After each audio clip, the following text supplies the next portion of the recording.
So let's move on to item number 5, AB 2218. We've already heard from several people who wanted to testify on this. So I think there's a lot of interest in this. Welcome.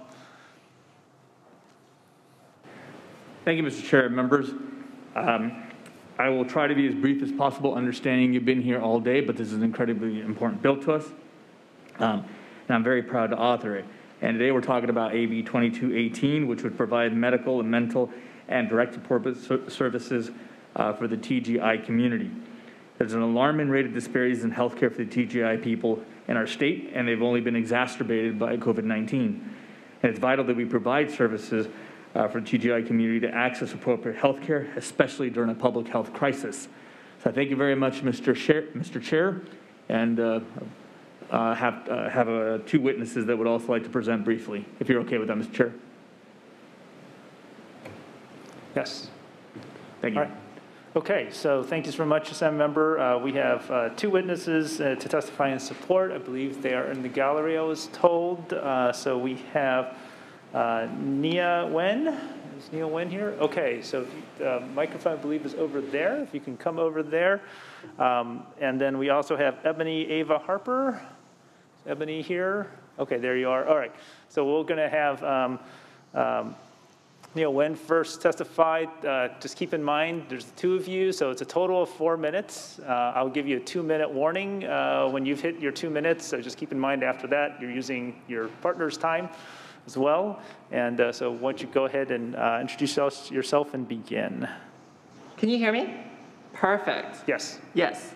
Hello, my name is Nia Wen, and I'm the mobilization coordinator at the Gender Health Center, which is a trans-led and trans-serving organization based here in Sacramento, located in your district, Senator Pan. We would like to thank you for this opportunity. Our role as a trans-led medical health provider organization is critical to our community. So many look to GHC as a lifeline and as a beacon of hope. Our services include counseling, legal health clinics, healthcare clinics, advocacy services, respite, support groups, and so much more. I know that GHC has helped so many other trans clients all over the Central Valley and Northern California region because I worked at front desk and connected with nearly all of our community members. We must emphasize the importance of the autonomy and ability for TGI people to transition is life-saving. It improves the mental and emotional health of our community, and it allows people to become their authentic selves. We believe in self-determination and the ability for people to have access to these services. Anti-trans rhetoric emphasizes that we don't know our own bodies, our own minds, and our own will, that there should be additional barriers to accessing care. We know our bodies better than anybody else. There have been times where our organization has struggled to have access to funding and provide the services that our community so urgently needs. The need for our services have skyrocketed since the pandemic began. Now, more than ever, the TGI community needs the support of this legislator to make this monumental decision to establish a reoccurring transgender wellness and equity fund. We hope that you can support trans-led organizations like our own Gender Health Center and the few across California that need to continue providing services to a historically marginalized community. Lastly, it is absolutely ridiculous that some want this bill to die based on the ill-informed claims that this bill would allow children to get surgeries without their parent or guardian's consent. 2 minutes. I urge you to vote yes on AB 2218. Thank you very much. Thank you. Now invite Ebony Ava Harper to please come to the microphone. My name is Ebony Ava Harper. I am the director of California Transcend, a trans-led statewide initiative that promotes the health and wellness of transgender people throughout the state. I reside in the Honorable Senator Pan's district, and it is an honor to be here today to speak about this critical bill, AB 2218. Thank you for this opportunity. I grew up in South Central Los Angeles off of 112th and Normandy. My mom is a well-known pastor in Los Angeles, which meant religion had a big influence on my childhood. I was very aware of who I was at a young age. I remember being a kid and my mom having the Bible in front of me and saying, "You can't come into this house until you put your hand on this Bible and renounce acting like a girl," With tears flooding my face, I walked out to the streets to go to Hollywood at the age of 13. Eventually, I detransitioned because I thought I was going to hell and life was very harsh on the streets. I was miserable, not walking in my truth, so unhappy. So I decided to continue my transition and go back on the streets. I spent many years in a rut of despair and institutions. Thanks to the Obama administration and the California legislature, I was able to obtain opportunities and pull myself up by my bootstraps and work myself up to being the first Black trans woman to work at the California Endowment, and now the statewide director of California Transgender. Still, due to right-wing anti-trans propaganda, the Trump administrations, my liberties are daily at threat. The Trump administration just rescinded Obama's transgender health care protections. We do not want California to follow the same footsteps by voting no. Wrap up. I ask that this California legislator support trans community and vote yes on AB 2218. Thank you so very much. Thank you for your testimony. Okay, no further comments and support. All right, let's move on then to the opposition. I realize that people have been trying to get on the lines here. We may come back in case to catch any other people later, but let's move now to the opposition. In opposition, we have Laura Perry from First Son Ministries. You're there. Okay, so why don't you head to the microphone there? And we also have Dr. Quentin Van Meter, who's going to be on the line. So I would keep in mind that you have a total of 4 minutes. I'll give you a 2-minute signal. Then you know you're starting to get into your partner's time when that begins. So with that, oops, hold on. Sorry. Okay. All right. Why don't you go ahead and begin? I'll give you a little extra time because the proponents ran a little over. So, okay. Why don't you go ahead and begin?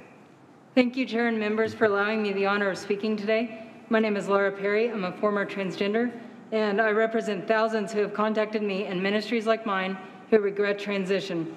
But unlike trying a career or a new sport, transgenderism has permanent, life-altering consequences, many of which cannot be undone. The problem is in the mind, not the body. In most cases, transgenderism is birthed out of rejection or other emotional wounds.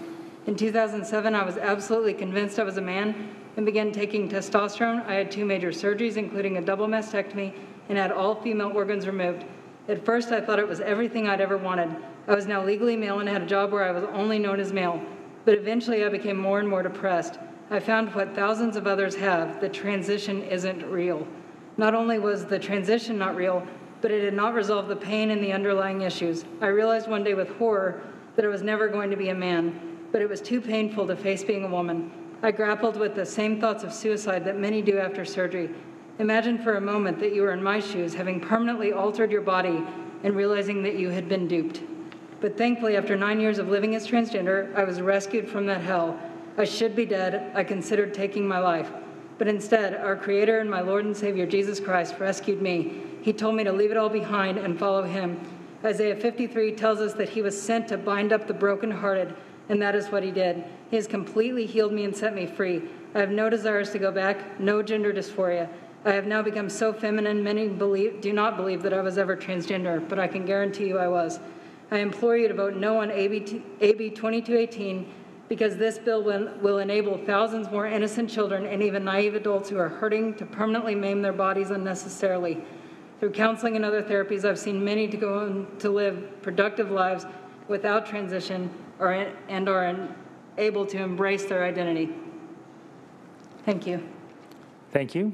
Now let's move on to Dr. Quentin Van Meter, and you have, I guess, 2 minutes and 2 seconds.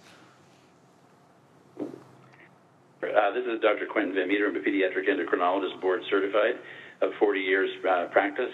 I go all the way back in my training years to the inception of transgenderism, as it was called transsexualism at the time, treated at Johns Hopkins Hospital.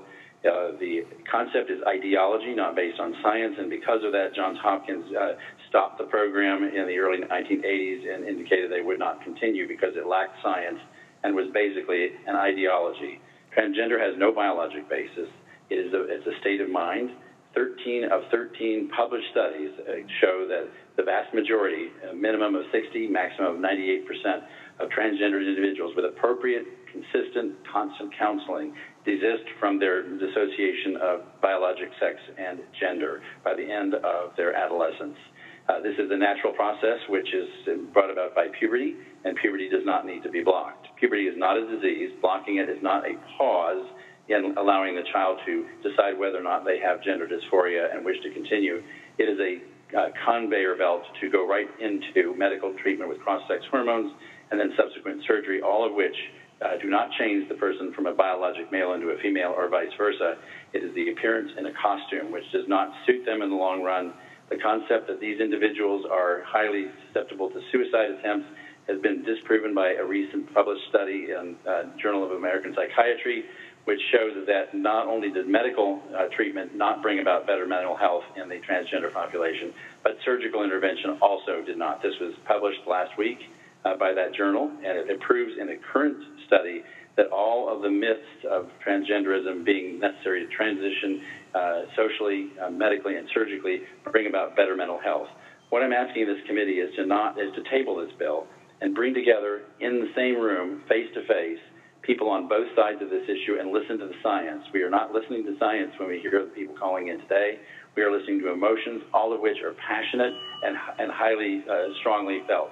I ask for a pause and a hearing. Thank you. Thanks very much. We have now heard testimony from the opposition. We will now hear from additional people who wish to express opposition to the bill. Again, it's name. If you have an organization in your position, we're going to start in the gallery. Are there any additional people who wish to testify from the gallery? Seeing none, we'll move to room 112. Again, just name, organization, and your position, please. My name is Caleb Boggin. I represent the Changed Movement and Detransitioners, and I strongly but respectfully oppose this bill. Thank you. Next witness. Oh, we have more. Okay, hold on. My name is Christopher Sims. I represent the Changed Movement, and I oppose this bill. Okay, thank you. Next witness in room 112. Yes, my name is Greg Birch with the California Family Council, and we are going to oppose this bill because it does sterilize children. No testimony. Thank you so much for your position. Are there any other witnesses in room 112? Seeing none, I understand there are some additional ones in the gallery. Please, and again, name, organization, and position. Hi, my name is Rebecca Smither, and I'm here on behalf of the Change Movement, and I oppose this bill. Thank you. Next witness. And I appreciate everyone keeping their social distance here, or physical distancing. My name is Jessica Owens, and I'm here representing Change Movement's Detransitioners, and I strongly oppose this bill. Thank you. Next witness. My name is Amy Ligon. I'm here representing the Change Movement, and I strongly oppose this bill. Thank you. Hi, I'm Ken Williams, formerly gay. On behalf of the Change Movement's detransitioners who are neglected by the bill, I strongly oppose. Thank you. Thank you. All right, thank you. I want to thank all the participants. I know that many people have been waiting on the phone. We've heard a significant amount of testimony, over an hour, probably an hour and a half of testimony and public comment on this issue. I encourage you that if you are not able to make it on the phones, you can still send us your position and your comments to our website, and continue to comment on this particular bill, AB 2218. I am now going to bring it back to the Health Committee and ask if any of the members here have any questions or comments. Senator Gonzalez. Yes, thank you, Mr. Chair, and I thank Assemblymember Santiago for bringing this forward. This is a very important item in which I am wholeheartedly in support. Having a district where we have a very large LGBTQ community, but particularly where we know that the transgender community needs additional support, not only just with disparities in health access, but with economic opportunity that limit their progress.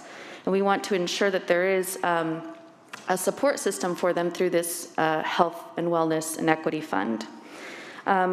In addition, I hope that we can also continue the discussions for our transgender youth. The challenges of COVID are unique for them, and they also too need additional support. And I know that the author will be certainly doing that. So I want to just thank him again and the supporters for coming online and discussing their support for this very important item. And I would love to co-author this as well, if I'm able to. Thank you. And I'll motion when appropriate as well. Okay, so it's being moved by Senator Gonzalez. Senator Rubio, did you have it? Yes, thank you. In the interest of time, I'm just going to echo what my colleague from Long Beach just stated, but I want to add, because I got hundreds and hundreds of calls asking me not to support something that sterilizes children. So after those calls, I decided to read the bill very, very carefully. And I didn't find anything about sterilizing children, but what it did say very clearly, that it will provide grants to trans-led organizations to provide more inclusive services, and that means everything from health, substance abuse services, financial assistance, supportive housing, and the like. And so I was very eager to read the bill, and it has absolutely nothing that says we're sterilizing children. So with that, I also ask to move the bill. Thank you. Okay. Senator Tato?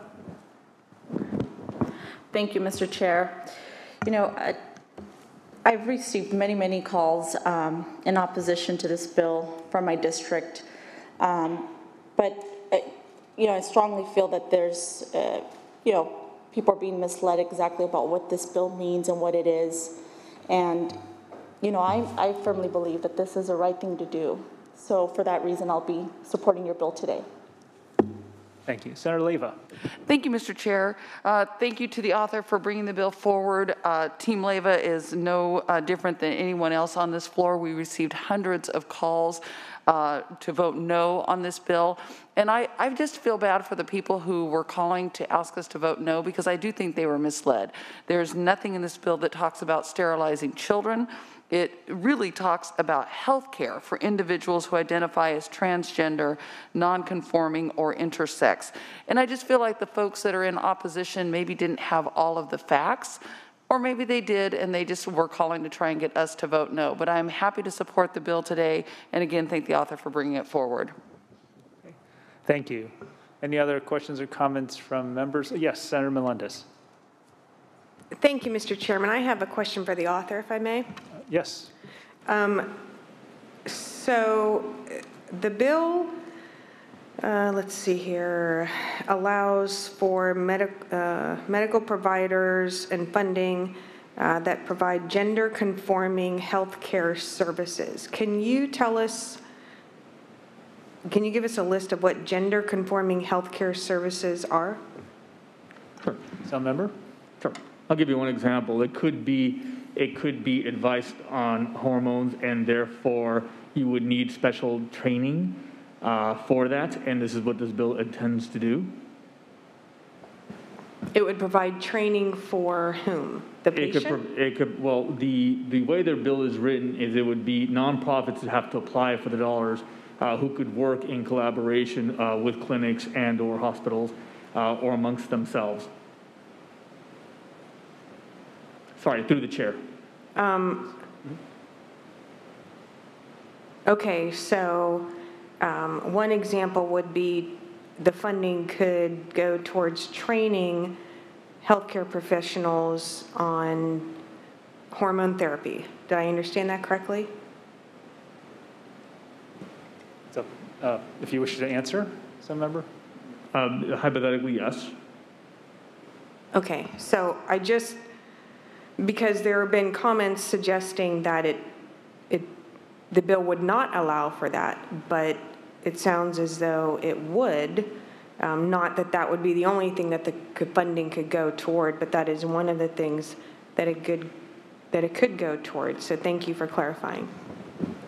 Thank you. Are there any other questions or comments from members? Senator Mitchell. Thank you very much. I'll be supporting the bill today, and I appreciate at least one positive element of our current way of doing business as a result of COVID is the opportunity people have to call in versus, coming in to the actual Capitol. One thing, like many of you, I got hundreds of calls, but when we actually did the analysis, very few of them were from my actual district. And so I think in all honesty, when we want to express our opinion and you reach out to your own elected officials, that's who you should call, your elected official. We got 800 calls in my district office, 50 of them were actual constituents. I'll be happy to support the bill today. Any other questions or comments? Okay, seeing none. First of all, I want to thank you, Senator Santiago, for bringing this bill forward. I think just as many of my colleagues have noted, this bill establishes a transgender wellness and equity fund. A fund actually, unfortunately, that has not been funded in our budget yet, so hopefully we can find some funds in there. I would make note that as a pediatrician, my own professional society, the American Academy of Pediatrics, California, has expressed support for this bill, and I would expect that the bill hopefully would fund trainings to allow people to practice the standard of care. The standard of care that's been established by people who are knowledgeable and expert in the field. That's what the American Academy of Pediatrics does, and I'm sure other specialty societies as well. Because after all, I mean, when we want to provide funds to support healthcare, we want to provide quality healthcare based on our best science and knowledge. And with that, I want to thank you for bringing this bill forward. I also want to thank my constituents who have testified, including two of my constituents who have been the people who spoke in favor of the bill. I want to thank you so much for being here, for making that testimony. I apologize for having to cut one of them off, but I do have to, as chair, have to maintain time limits. So that's part of my job here. But I also want to recognize the wonderful work the Gender Health Center does here in Sacramento and appreciate their testimony here. And with that, some member, would you like to close? Yes, thank you. And I appreciate the committee's robust debate and its generosity with time and the opportunity to increase the civic engagement during COVID. Unfortunately, people have been misled about this bill. Let me be very clear and set the record straight. Nothing in this bill, nothing, I will repeat, talks about sterilizing kids. Nothing, I will repeat, in this bill points to anything to do with children. So while I appreciate the civic engagement that some have engaged in, I think they've been misled, and it's very unfortunate. I think it's fear-mongering and good for sound bites, but quite frankly, they've come from out-of-state groups, and in fact, both opposition witnesses, one I believe was from Oklahoma, and the other from Georgia. Not to take away from what they believe, but it's been unfortunate that it's been fear-mongered and used for sound bites. The bill is very clear in what it does. It would establish the Transgender Wellness and Equity Fund upon appropriations and to distribute grants to transgender-led nonprofits and organizations and healthcare providers to provide direct services for TGIE people. Nothing like what's been said. And it's very simple. It would provide training for best practices to nurses and doctors on TGI, sorry, my mask gets caught in my face, issues and how to best serve them. But I want to repeat this one more time because I think it's very important, and my colleagues have mentioned it here. Nothing in this bill signifies any sort of action to any kid or sterilization to kids. And I think the committee analysis would have reflected that if it had been the case, and it's not the case. So it's not reflected in the committee analysis. Nonetheless, I respect the ability for folks to engage in civic engagement. Unfortunately, they've been misled. And with that, I respectfully ask for an aye vote. Thank you, Assemblymember Santiago. The bill is AB 2218. It's been moved by Senator Gonzalez. The motion is due pass to appropriations. Secretary, please call the roll. Pan. Aye. Pan, aye. Gonzalez. Aye. Gonzalez, aye. Grove. Hurtado. Aye. Hurtado, aye. Leyva. Aye. Leyva, aye. Melendez. No. Melendez, no. Mitchell. Mitchell, aye. Mitchell, aye. Monning. Aye. Monning, aye. Rubio. Aye. Rubio, aye. 7-1. The bill is out 7-1. Thank you very much, Assemblymember.